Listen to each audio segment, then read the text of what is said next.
Let's get salty!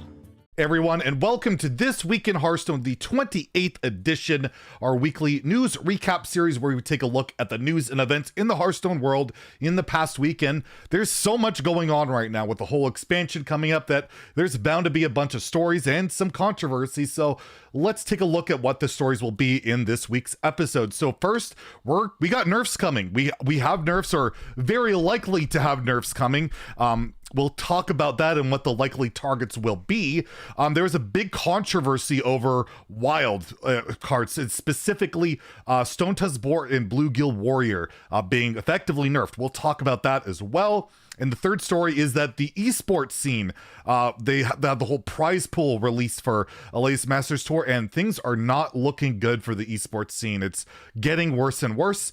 And of course, we'll take a look at our usual standard and wild meta update segment, and end with the mailbag segment where I answer your questions. So let's get right into it. The big story, nerfs are coming. You can see here by this tweet by Alec Dawson, he was responding to Jambray, who is asking, basically, do you think we might be able to see some nerfs before the next Masters Tour, which is like in a couple of weeks, basically highlighting, aggro rogue, which we talked about on the channel already, really unfun to face. And Alec Dawson basically said, yep, it's quite possible that'll happen. And if he's saying that, it's going to happen. There's going to be nerfs, and that's going to be, nerfs right before the expansion. And we've seen that before. Saw that right before Skullman's came out. They did a bunch of nerfs to like Demon Hunter and the dragons and all that stuff. Like Dragon Queen got hit then. And I think they probably want to put like a fresh palette for the new expansion and basically take a look at decks that are really good that aren't getting hit by much. So when I'm looking at this, at what I think will get nerfed, I don't think something like Bomb Warrior or Risky Skipper is going to get nerfed because all that stuff rotates. So the problematic decks to me that are like really, really strong, that might hold a lot of new stuff back when the new expansion comes out, is Aggro Rogue, the weapon rogue, Libram Paladin, and OTK Demon Hunter. All those decks are losing very little, if not much at all. I think Rogue is losing like Eviscerate and Southsea Deckhand, and a lot of people don't run that anyways. OTK DH is losing absolutely nothing unless you run Soul Cleave, which a lot of people don't even do. And Libram Paladin's losing like Salot's Pride, and that's basically it. So yeah, what cards do I think will get hurt? I think all those decks will get nerfed. I think all of them will get nerfed. For Rogue, I don't think it's Self-Sharpening Sword, but if it was, I'd probably bump it up to 4 or take a durability off, make it like a 1/3. But more likely, in regards to this, I could see Nitro Boost Poison going to 2 mana. It just feels like it should be a 2 mana card. I don't really understand why it's 1, especially with the corrupt mechanic, again, being wasted on it. I would not be surprised to see it go to 2.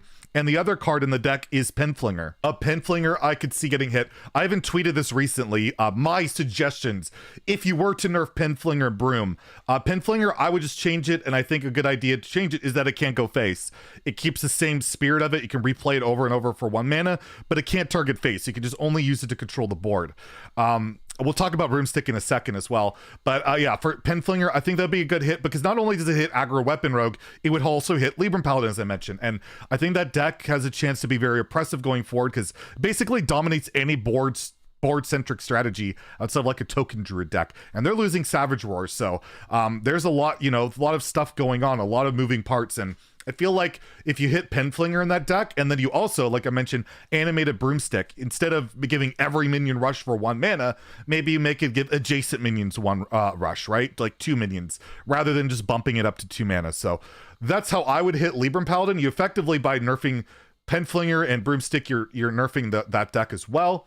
And then for OTK DH, I feel like something just has to be done with Il'gynoth. Like, this deck can kill you from out of hand by turns 6 and 7 if the skull is right, and by turns 9 and 10 with basically a Raging Fell Screamer setup, and that's it. And nobody particularly enjoys that strategy. It's hard to smork them down because they have the healing, so I feel like Il'gynoth should either be like 5 or 6 mana, or you just change its effect that maybe you have to be damaged for the effect to go off. Like, if you're at 20 health and you damage for 10 lifesteal, you only do the 10 damage or something. Take this explosive, ridiculous combination out of the game, because it's just not fun to get killed from in hand, out of nowhere. And yeah, if you're wondering why I don't bring up Mizaki Mage, that's because Sorcerer's Apprentice is rotating to the Hall of Fame, so I don't think it'll get nerfed. But yeah, that's the cards I think that would get nerfed, that I would like to see get nerfed for those decks and those decks alone. I do want to see, the meta shape up from the new expansion and all that, but if you're just losing to degenerate aggro on turn 1 or OTK DH without being able to play the game, I think it'll lead for a pretty frustrating expansion release. The next story we have is the Wild controversy. I tweeted this when I saw that Bluegill Warrior changed from a charge to a rush minion. I tweeted that, you know, they want us to play our decks of favorite in Wild, but how do I play anything Paladin now? The stance becomes more and more untrue as we go along, and Ixar responded basically immediately, saying that they're reverting a ton of cards and that it will be true because they're reverting a bunch of cards, but kind of sidestepped the Bluegill question. And Brian Kibler chimed in asking about it, and basically it was a back and forth, like, why not have 2 different versions, or maybe just make a new card to replace Bluegill? So those kind of left at that. Ixar didn't respond too much more, but then he came back the next day out of nowhere to respond to the thread more, basically saying they had had a bunch of internal discussion about it. Here's the pros and cons. Basically, the pros of not changing it is it's less confusing, and maybe charge isn't a fun mechanic in Wild either. Then of course the cons, you can't play your favorite old deck, and it's not consistent with their prior philosophy. And they said they've had an internal discussion about it, and seems like there's conflicting ideologies on this, and it looks like they are open to change on this. So if you're upset that Bluegill Warrior and Stonetusk Boar no longer have charge because it screws up your Wild decks, they might come back.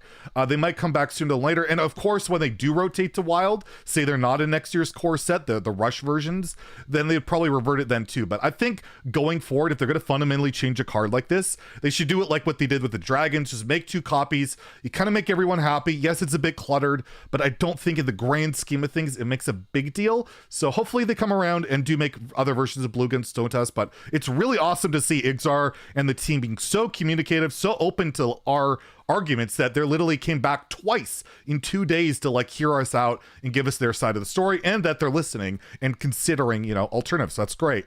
The next story we have is the Masters Tour prize pool was revealed. And as you can see in this table, first place gets 25 grand, second place 17 grand, and it goes all the way down to 128 to 200 gets 500 bucks.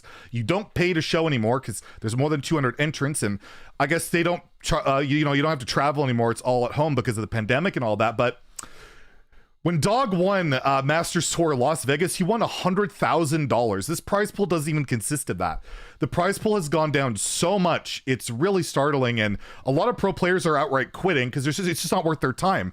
Because in order just to qualify for this event, you got to grind open cups, you got to grind ladder. That's time you have to sink in, and there's not even a guarantee you make money. And it seems like the move to YouTube, with the lack of promotion, with just everything going on in the competitive scene, there's more and more signs that it's just going to go away in the near future. And as someone who likes competitive, who knows how important it is to promote your game, to help grow it, it's really startling to see this. And even Frodan went into it on Twitter here. Of course, Kibler disagreed with him. I don't agree with Kibler's takes at all, but you can read it there. That, you know, it's really bad to become a pro player, and it's getting harder and harder. And it's just scary for the future of the game in terms of that. Like, Hearthstone will succeed with or without esports, but it helps a lot to, like, you know, boost and excite people about the game if they have people to follow and cheer on. And if that goes away, you know, the excitement for the game will diminish, at least to a certain extent. Next, we have the meta update for Standard and Wild. Not much has changed. There's a lot of the expansion stuff's coming out soon, so not a ton is going to change there. So let's just talk about a couple of off-meta decks you can try out in Standard. Standard, we got Tickatus Warlock. People love Tickatus, people hate Tickatus. As you can see, this list got very high ranks. Probably just got really lucky, good favorable matchups, but if you want to nuke some people with Tickatus, you might want to give this a go, and it's hard to find a Warlock deck that's playable these days that isn't Zoolock, and even that deck's not great. And in Wild, well, Bluegill Warrior is probably getting changed, so if you want to play some, like, old school, or, you know, not old school, but Murloc Paladin, try out this list. It's all about cheating out Murlocs with, like, Prismatic Lens, Allura, Cheese. It's just a cheese deck, but you can tip the scales on, like, turns 4 and 5 possibly, and, you know, Bluegill Warrior opponent in the face. So give that a go if you're gonna miss Bluegill until hopefully they change it back. And now we have the mailbag segment where I answer your questions, and if you want to ask me a question, just leave in the comments below with mailbag in the comments. So we're starting off with Maniac asks, how many collabs will you do in the future? And we just had our interview with Dexter yesterday. If you haven't checked that out, please do. It was really enjoyable, and thanks to him for coming out. I plan on doing this interview series every month, and I've already reached out and I've I've got my next guest lined up, so you can get excited and speculate on who that will be. But yeah, I plan on doing that every month, and if other things come up, there's rumblings of some other stuff I might be doing in the near future as well. But at least once a month there'll be a collab in terms of like an interview, and yeah, who knows? It's possibilities are endless. I'm always open to other ideas and working with other people. Serps was wondering if you got to the end of the reward track. So I have not. I'm around level 304, 305. I'll put a screenshot of the most recent level I at least screenshotted.